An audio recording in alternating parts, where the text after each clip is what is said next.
শুক্রবারের সকালটা সবসময়ই আলাদা অনুভূতি নিয়ে আসে। অন্য দিনগুলোতে যেখানে তাড়াহুড়ো আর চিন্তার ভিড় থাকে, সেখানে শুক্রবার সকালে থাকে এক ধরনের শান্তি। জানালার ফাঁক দিয়ে নরম রোদের আলো ঘরে ঢুকে পড়েছে।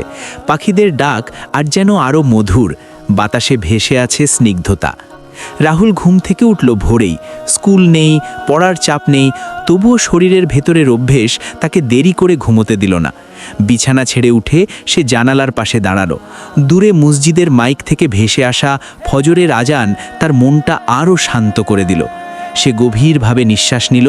মনে হলো আজ দিনটা ভালোই যাবে। মা রান্নাঘরে নাস্তা বানাচ্ছিলেন।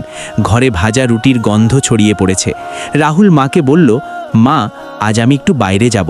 মা হাসলেন, যাও বাবা, তবে সাবধানে।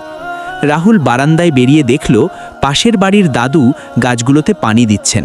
বয়সের ভারে তার হাত কাঁপছে, তবু মুখে শান্তির ছাপ। রাহুলের মনটা কেমন করে উঠল। সে দৌড়ে গিয়ে বলল, দাদু, আমি কি আপনাকে সাহায্য করতে পারি? দাদু তাকিয়ে মৃদু হাসলেন। এই যে শুক্রবার সকালে এমন সাহায্যের হাত, এটাই তো আসল সুখ। রাহুল কলসটা হাতে নিল। দুজনে মিলে এক এক করে গাছগুলোতে পানি দিতে লাগলো। দাদু গাছগুলোর নাম বলছিলেন, আম, লেবু, শিউলি। প্রতিটা গাছের সঙ্গে জড়িয়ে আছে কোনো না কোনো স্মৃতি। রাহুল মন দিয়ে শুনছিল। কাজ শেষে দাদু একটি বেঞ্চে বসে পড়লেন। বললেন, বাবা, জীবনেও ঠিক গাছের মতোই যত্ন দরকার, আর শুক্রবার হলো নিজের ভেতরটা পরিষ্কার করার দিন। এই কথাগুলো রাহুলের মনে গভীরভাবে দাগ কাটল।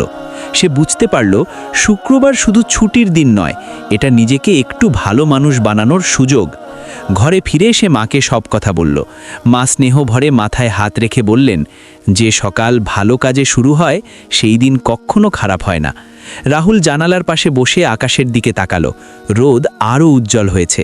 তার মনে হলো এই শুক্রবারের সকালটা সে কোনো দিন ভুলবে না।